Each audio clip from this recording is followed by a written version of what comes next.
Hello class eight आज हम Hindi one के पाठ 8 संज्ञा का थर्ड पार्ट करेंगे, जिसमें भाववाचक संज्ञा बनाना सिखाया गया है। भाववाचक संज्ञा कैसे बनाई जाती है? तो भाववाचक संज्ञा जो है वो किन किन शब्दों से बनाई जाती है? तो भाववाचक संज्ञा की रचना मुख्य रूप से 5 प्रकार के शब्दों से की जाती है, जिसमें है जातिवाचक संज्ञा, सर्वनाम, विशेषण, क्रिया और अवयव। 5 हैं। इन 5 शब्दों से, जो कि जातिवाचक संज्ञा में आते हैं, सर्वनाम शब्द होते हैं, विशेषण के शब्द होते हैं, क्रिया शब्द होते हैं और अवयव होते हैं। ये 5 प्रकार के शब्द होते हैं। जितने शब्द इनमें आते हैं उन सब शब्दों से भाववाचक संज्ञा बनाई जाती है। तो यहाँ पर किताब में आपके इसमें कुछ उदाहरण दिए हुए हैं कि जातिवाचक संज्ञा शब्दों से भाववाचक संज्ञा कैसे बनाई जाती है, किस तरह से उसकी रचना की जाती है। तो इसमें आप एक चीज़ ध्यान रखिएगा कि इससे पहले जब हमने उपसर्ग और प्रत्यय पढ़ा था तो उसमें मैंने आपको बताया था कि एक तो प्रत्यय के 2 भेद बताए थे, जिसमें था कृत प्रत्यय और तद्धित प्रत्यय। तो तद्धित प्रत्यय और कृत प्रत्यय का बताया था कि क्रिया शब्दों से बनाया हुआ होता है, जिसमें प्रत्यय लगाया जाता है। और जो तद्धित प्रत्यय था वो संज्ञा, सर्वनाम, विशेषण और अवयव, इन शब्दों से कृत प्रत्यय बनाया जाता है, या इन शब्दों में प्रत्यय शब्दांश लगाया जाता है। तो आप देखेंगे कि जो भाववाचक संज्ञा बनाई गई है, ये प्रत्यय का सबसे बेस्ट उदाहरण है कि वो जो प्रत्यय हैं, जो लगते हैं, तो भाववाचक संज्ञा प्रत्यय लगा के बनाया जाता है। ठीक है। और इसमें प्रत्यय के जो दोनों भेद है, क्रिया और कृत प्रत्यय और तद्धित प्रत्यय, वो सारे के सारे इस भाववाचक संज्ञा में आते हैं। तो क्रिया का भी उसमें, जैसे हमने इसमें देखे कि 5 प्रकार होते हैं, तो तद्धित प्रत्यय में तो वैसे ही 4 प्रकार के थे। संज्ञा था, सर्वनाम, विशेषण और अवयव, ये 4 तो थे ही उसमें। और क्रिया कृत प्रत्यय है, ये एक अलग किया था कि क्रिया से बनाया जाता है। तो भाववाचक संज्ञा जो है वो एक प्रकार का प्रत्यय ही है कि भाववाचक संज्ञा कैसे बनाए जाते। तो भाववाचक संज्ञा प्रत्यय, तो प्रत्यय के जितने भी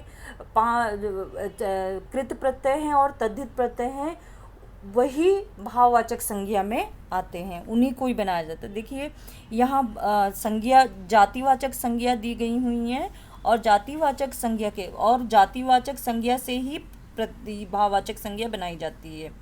ठीक है। तो मानव, मानवता, पुरुष, पौरुष, पौरुषत्व, प्रभु, प्रभुता, प्रभुत्व, राष्ट्र, राष्ट्रीयता, राष्ट्रीयता, ईश्वर, ऐश्वर्य, स्त्री, स्त्रीत्व, सेवक, सेवा, सेवक का देखिए सेवा है, कवि, कवित्व, स्वामी, स्वामित्व, दानव, दानवता, माता, मातृत्व, शत्रु, शत्रुता, युवा, यौवन, शिशु, शैशव, शिशुता, वकील, वकालत, शिक्षक, शिक्षा, मित्र, मित्रता, मैत्री, तपस्वी, तप, सज्जन, सज्जनता, नारी, नारीत्व और अतिथि, आतिथ्य। ठीक है। अब है सर्वनाम शब्दों से। तो सर्वनाम शब्दों से जो भाववाचक संज्ञा बनाई जाती है, जैसे ये आप, आपा, मम, ममत्व और ममता, अपना, अपनत्व, अपनापन, अपनापन भी आएगा, अहम, अहंकार, सर्व, सर्वस्व, निज, निजत्व। ठीक है।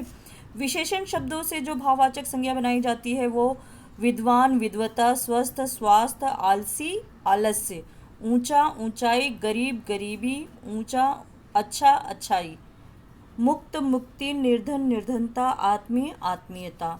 ठीक है।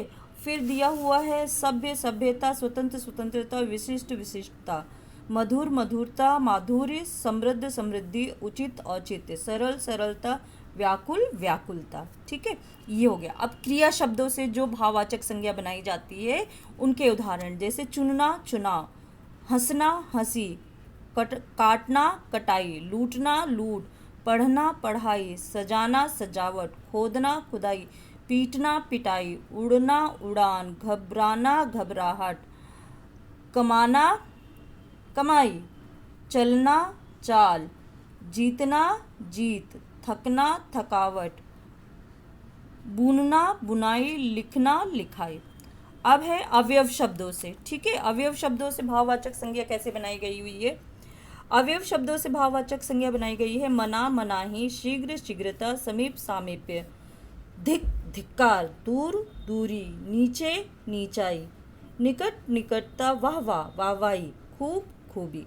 ठीक है, तो ये एक भाववाचक संज्ञा जो बनाई जाती है, ये मूल रूप से प्रत्यय लगाकर भाववाचक संज्ञा बनाई जाती है।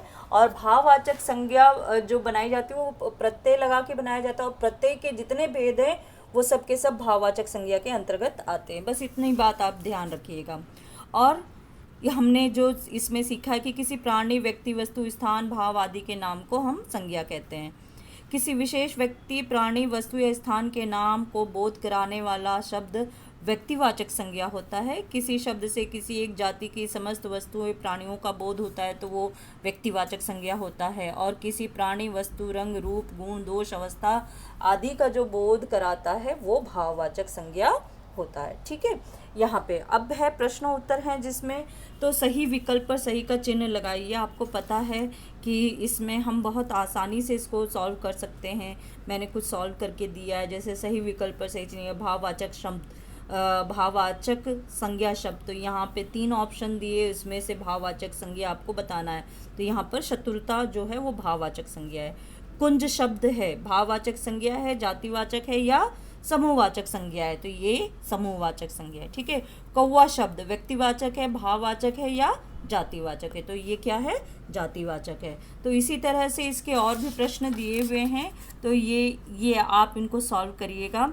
यहाँ पर दूसरा प्रश्न दिया है कि कोष्टक में दिए गए शब्दों से भाववाचक संज्ञा बनाकर रिक्त स्थानों की पूर्ति कीजिए। अब आप देखेंगे कि यहाँ पे शब्द दिए हुए हैं और उन कोष्टक में ब्रैकेट में ग्रीन कलर से शब्द दिए हुए हैं और उन्हीं से ही आपको ये बनाना है।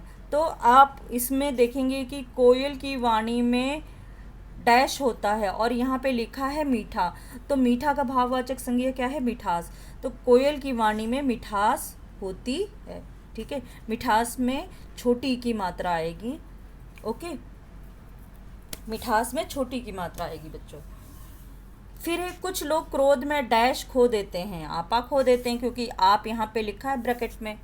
इसी तरह से यहाँ पर अगले भी प्रश्न दिए हुए हैं, इनको आप खुद सॉल्व करिएगा, बहुत आसानी से हो जाएंगे। निम्नलिखित शब्दों से भाववाचक संज्ञा बनाइए। यहाँ पे मैंने एक उदाहरण कर दिया है, जैसे कटु है तो कटुता है, अमीर अमीरी होगा, तो बाकी के भी आप खुद करेंगे। निम्नलिखित संज्ञा शब्दों के भेद लिखिए, यहाँ पे भेद लिखना है।